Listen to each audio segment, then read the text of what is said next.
Ramai orang dengar Jose Rizal dan ramai orang dah tak pernah dengar Jose Rizal. Ramai yang pernah dengar, pernah ingat tapi telah lupa. Antara nama yang telah pun dilupakan dalam era sekarang ni adalah Jose Rizal. Walaupun Jose Rizal pada era pembangunan banyak negara-negara di Asia Tenggara ni, dia digambarkan sebagai simbol, sebagai lelaki terawal yang menggerakkan gerakan revolusi anti penjajah. Dia dianggap sebagai lelaki terawal yang membangkitkan semangat nasionalisme ketika nasionalisme di negara-negara rantau Asia yang lainnya masih lagi melemah. Yang menarik tentang Jose Rizal adalah perdebatan mengenai Jose Rizal adalah seorang Melayu. Nanti saya jelaskan dulu. Pertama, ini adalah buku Jose Rizal yang ditulis oleh Carlos Aquerino dalam bahasa Malaysia yang diterjemahkan oleh IDBE. Jose Rizal dilahirkan pada tahun 1861 dan ditembak mati oleh penjajah Spanyol dalam satu hukuman bunuh pada tahun 1896. Berarti dia mati pada usia 35 tahun. Dilahirkan dalam keluarga Kristian yang mempunyai kedudukan. Sama juga seperti Che Guevara. Dilahirkan dalam keluarga kaya raya dan seorang doktor. Beliau juga dilahirkan dalam keluarga kaya raya dan juga seorang doktor. Beliau adalah dilahirkan sebagai seorang doktor gigi. Ketika berusia 22 tahun, dia masuk ke universiti. Beliau telah pun melahirkan apa yang dipanggil sebagai gerakan nasionalisme. Iaitu, kalau saya ingat, 1861 berarti 22 tahun, berarti pada tahun 1883, pada usia 22 tahun, 13 tahun sebelum beliau ditembak mati kerana dianggap bahaya oleh penjajah Spanyol. Dia menggagaskan bahawa pada ketika itu Spanyol dijajah. Pada ketika itu Filipina telah dijajah oleh Spanyol. Tanah Melayu dijajah oleh Inggeris. Kepulauan Borneo dijajah oleh Raja Brooke. Manakala Belanda menguasai Indonesia. Pada hayatnya, pada usia 22 tahun dan dia membuat gerakan, beliau mengimpikan sebuah rantau Melayu. Sebuah rantau Melayu yang bersatu. Dan semua 4 bangsa penjajah Eropah tidak lagi berada dalam rantau Melayu sebagai penjajah. Beliau menggambarkan penjajah ini sebagai orang yang meraih semua kekayaan dan meninggalkan bumi yang dijajah ini dengan kemiskinan. Beliau mengatakan perkara yang kedua, penjajah sentiasa menanamkan alasan-alasan termasuklah negara bangsa yang mereka jajah sebagai pemalas. Penjajah sentiasa menggambarkan bangsa yang mereka jajah sebagai tidak tahu menguruskan diri. Dan yang ketiga, dia mengatakan bahawa penjajahlah yang kemudiannya menjadi asbab kepada kemiskinan dan kemelaratan hidup rakyat yang negara bangsa yang dijajah. Penjajahlah yang sebenarnya telah menanam kepercayaan bahawa kemiskinan itu adalah kerana kamu malas. 3 ucapan beliau pada usia 22 tahun telah menjadikan beliau mendahului mana-mana pemimpin dalam dunia Melayu sebagai orang yang pertama menggerakkan rancangan bahawa dunia Melayu yang pada waktu itu dalam taksiran beliau adalah berasaskan kepada taksiran Australanesia, di mana Filipina, Kepulauan Borneo, Tanah Melayu, keseluruhan bumi Indonesia, sebahagian daripada Madagaskar adalah rantau yang dijajah dan patut dimerdekakan di atas nama ini rantau milik Melayu. Tuan-tuan dan puan-puan, secara antropologi, beliau adalah seorang Melayu dalam taksiran antropologi. Jadi jangan berdebat kerana dalam taksiran perlembagaan Malaysia yang kita dibesarkan dan diberi pendedahan, tentulah Melayu itu dalam taksiran Malaysia. Melayu adalah orang yang dilahirkan sebagai Melayu beragama Islam, menggunakan bahasa Melayu dan hidup dalam budaya Melayu. Jangan salah faham, Melayu kepada Jose Rizal adalah tafsiran sebelum datangnya penjajah. Sebelum datangnya penjajah Portugis pada 1511 menjajah Malaysia, Spanyol menjajah Filipina, Brooks menjajah Kepulauan Borneo dan juga Belanda menjajah Indonesia. Rantau ini disebut sebagai rantau Melayu. Jadi jangan keliru kalau tajuknya menyebutnya sebagai seorang Melayu Agung. Kerana betul, secara antropologi Jose Rizal berada di dalam rentas Kepulauan Melayu. Walaupun jangan salah faham, beliau bukan seorang Islam, dilahirkan dalam keluarga Kristian. Sama seperti Melayu di Bali, mereka adalah Hindu. Tuan-tuan kena faham ini adalah buku yang terbaik yang dikeluarkan oleh seorang penulis Carlos Aquerino yang menjelaskan mengenai Jose Rizal. Bagaimana lelaki yang diberi hayat yang pendek, iaitu lahir 1861 dan ditembak mati oleh skuad penembak Belanda kerana dituduh memberontak dan menderhaka kepada Raja Belanda. Jadi pada Raja Sepanyol. Jadi tuan-tuan, ini buku yang terbaru untuk saudara baca, Lelaki Melayu Agong, Jose Rizal. Ini adalah kisah 120 tahun yang lalu tentang seorang lelaki yang dibunuh kerana beliau menganjurkan apa yang dipanggil sebagai idea negara Melayu, ataupun beliau menganjurkan idea menghalau keluar 4 bangsa penjajah dan mengembalikan rantau Melayu sebagai milik orang Melayu. Ideanya kemudian hanya 1930, tahun 1930. Dia dibunuh 1886, 1930, iaitu 34 tahun kemudian. Di Manila, barulah wujudnya apa yang dipanggil sebagai pertemuan PEN Melayu. Menyatukan orang Melayu daripada seluruh rantau Melayu ini yang dijajah oleh 4 bangsa penjajah Eropah. Untuk pengetahuan saudara, ketika satu masa, Manila adalah Manila yang merujuk kepada Bandar Melayu. Manila. Sebelum menjadi Manila, dia adalah Manila, sebuah kerajaan Islam yang bertapak di Filipina. Berarti kalau saudara baca sejarah, tidak salah, adalah benar untuk mengatakan Jose Rizal adalah Melayu. Okey, terima kasih. Nak yang kedua adalah buku Salahuddin Al-Ayyubi. Salahuddin Al-Ayyubi ni dah sinonim lah, siapa yang follow Garasi daripada Garasi mula ditubuhkan 3 bulan Julai tahun 2020. Ini adalah ikon Garasi, Salahuddin Al-Ayyubi. Mencari bukunya tak mudah untuk dapat, baru kali ini kita dapat. Salahuddin Al-Ayyubi ataupun dipanggil Saladin. Saladin adalah lelaki yang berjaya menakluk kembali Masjidil Aqsa selepas 88 tahun Masjidil Aqsa ditakluk oleh tentera salib. Tuan-tuan dan puan-puan, apabila wafatnya Rasulullah sallallahu alaihi wasallam dan Saidina Abu Bakar Siddiq, bila Saidina Abu Bakar Siddiq juga wafat pada tahun 632 Masihi, langkah pertama yang diambil oleh Saidina Umar Al-Khattab adalah membawa bala tentera dan akhirnya berjaya menakluk Baitul Maqdis secara aman pada tahun 632. Tetapi ada satu bahagian sejarah di mana Baitul Maqdis berjaya dirampas oleh tentera salib yang menggabungkan angkatan perang daripada Anglo-Saxon, iaitu Perancis dan juga United Kingdom ni. Mereka datang dan menyerang dan berjaya menawan Masjidil Aqsa. Masjidil Aqsa yang pernah dibuka pada era Saidina Umar Al-Khattab pernah selama 88 tahun dijajah oleh orang Kristian. Apabila Salahuddin Al-Ayyubi dilantik menjadi sultan di Kairo, dia lahir di Tikrit, Iraq, tapi dibawa oleh bapa saudaranya ke Kairo. Apabila dia dilantik menjadi sultan pada tahun 1184, iaitu pada tahun 1174, impian utama sultan yang muda ini, yang warak, yang sebelumnya sepatut lebih awal dilantik jadi sultan, tapi dia tak mau jadi sultan pada lebih awal kerana pada waktu itu ada politik dalam pentadbiran kerajaan Fatimiyah. Ada politik.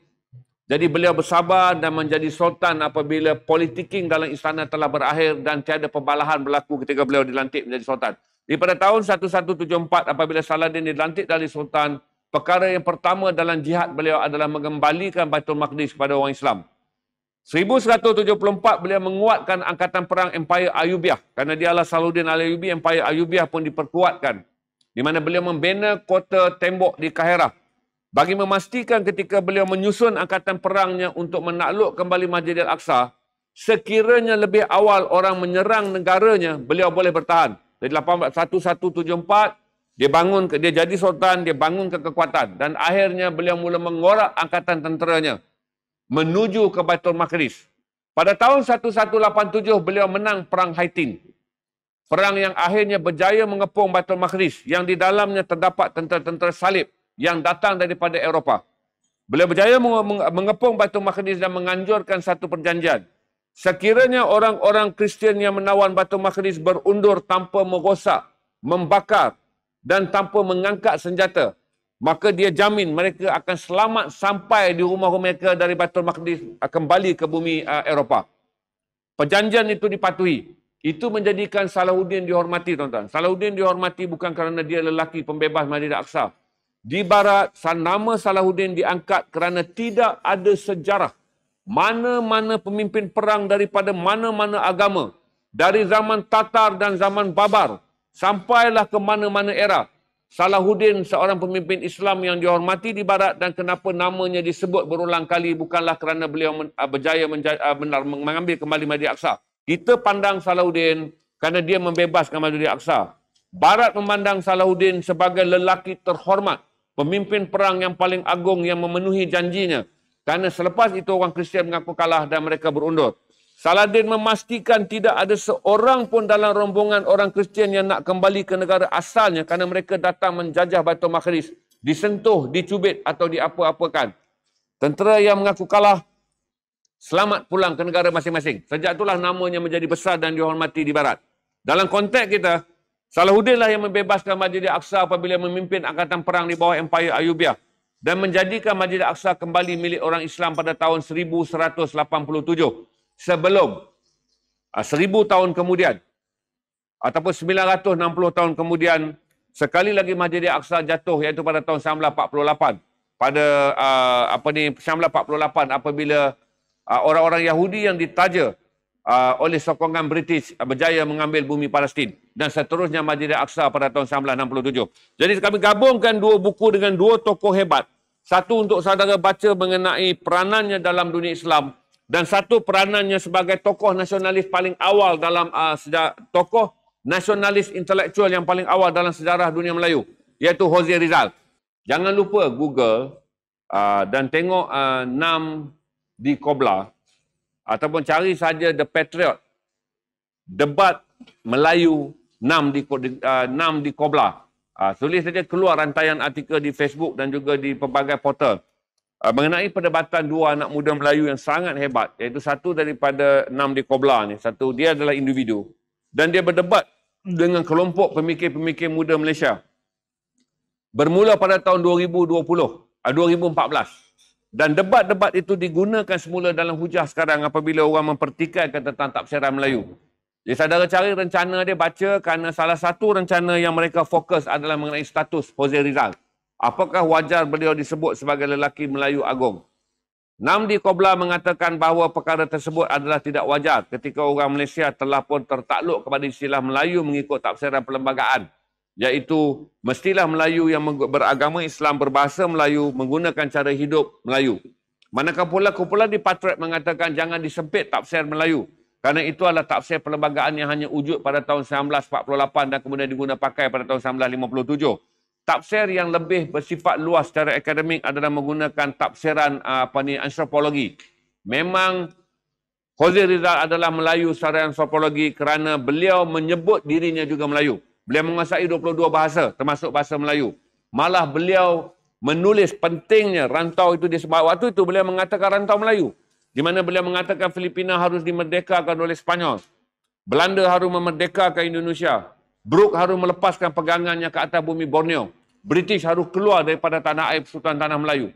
Beliau mengatakan ini adalah rantau milik orang Melayu yang dibangunkan sebelum datang kolonial. Jadi ada perdebatan-perdebatan sub yang menarik. Yang saudara boleh lihat di luar teks ni bagaimana teks yang ditulis dalam konteks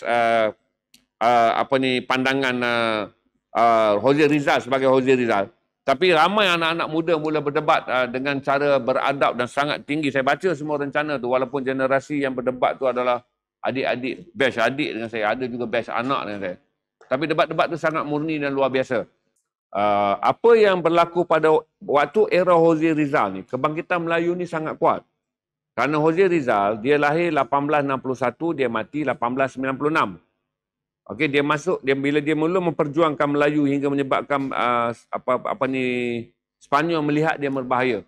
Pada waktu yang sama, perjuangan Melayu juga berlaku apabila Raja Hawaii, Raja Kalakaua, Raja Hawaii 1881 berarti Jose Rizal lahir 1861, dia mencapaikan pidato universiti dia pertama pada tahun 1883. Berlaku di Filipina. Tapi pada waktu sama berlaku kejadian di mana Raja Kalakaua, seorang pemimpin Hawaii, Raja Hawaii ketika Hawaii masih lagi ada unsur rajanya. Kerana orang Hawaii ni pula adalah mereka yang datang daripada Kepulauan Austronesia. Kerana mereka datang daripada Kepulauan Pasifik dan mereka pergi belayar sampai ke Hawaii. Jadi apabila Raja Kalakaua datang melawat Raja Chulalongkorn di Thailand pada tahun 1881, ingatlah. Raja Kalakaua 1881 pergi jumpa Raja Chulalongkorn. 1881. 1883 Jose Rizal memulakan gerakan untuk mewujudkan rantau Melayu yang bebas dari pat penjajah. Raja Kalakaua apabila dia sampai dan bertemu dengan Raja Chulalongkorn, dia mengatakan pada Raja Chulalongkorn bahawa kami adalah bangsa yang berdarah Melayu. Boleh tengok, dokumen ini telah pun dikumpulkan. Dokumen mengenai Melayu ni semua telah dikumpulkan. Maka kata Raja Thailand, kami juga daripada salah silah Melayu. Berarti ini antara benda yang kemudiannya diperkukuhkan oleh pendebat-pendebat sekarang. Mengatakan rantau Melayu itu besar. Cuma tafsir Melayu itu dipisahkan apabila datang empat penjajah.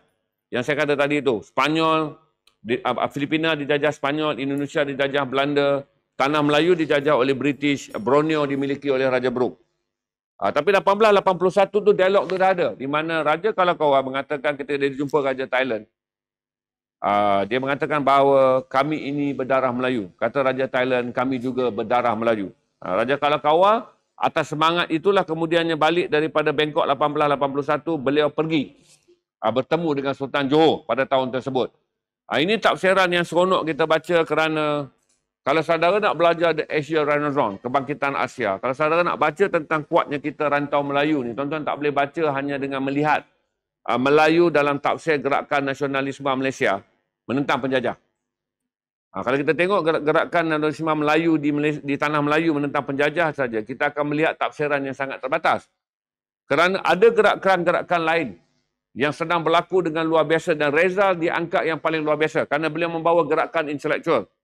Rizal membawa revolusi tentang satu setting dengan mengatakan adalah tidak adil dan adalah jahatnya orang-orang Eropah apabila mereka telah memecahkan rantau Melayu yang begini besar, yang dikira daripada Madagaskar, seluruh bumi Filipina, seluruh kepulauan Borneo, seluruh kepulauan Indonesia, seluruh tanah Melayu sampai ke bahagian selatan Thailand dan penduduk peribumi Taiwan pada waktu itu ditafsir sebagai rantau milik Melayu. Jadi kalau saudara nak baca tentang The Asia Renaissance, saya fikir Renaissance yang pertama dari segi pemikiran telah dibangunkan oleh Jose Rizal. Walaupun dia adalah seorang doktor, dia dalam secara profesional beliau seorang doktor gigi. Tapi apabila beliau kembali daripada pendidikannya ke Manila, beliau menjadi tokoh pemikir. Beliau adalah penulis novel yang terkenal dengan novelnya Noli Me Tangere. Noli Me Tangere dalam bahasa Tagalog kalau ditafsirkan dalam bahasa Melayu, jangan kau sentuh daku. Itu pandangan dua orang tokoh dari dua pandangan yang berbeza, tetapi kedua-duanya mengakui Rizal sebagai novelis harus dibaca kerana Noli Me Tangere akan meningkatkan semangat orang Melayu memahami jahatnya kolonialisme. Kata Dr. Mahathir. Kata Anwar Ibrahim, orang Melayu harus membaca Rizal kerana dia adalah orang yang pertama yang mengucapkan secara berpengaruh mengenai rantau Melayu adalah rantau yang perlu dibebaskan daripada empat penjajah yang jahat.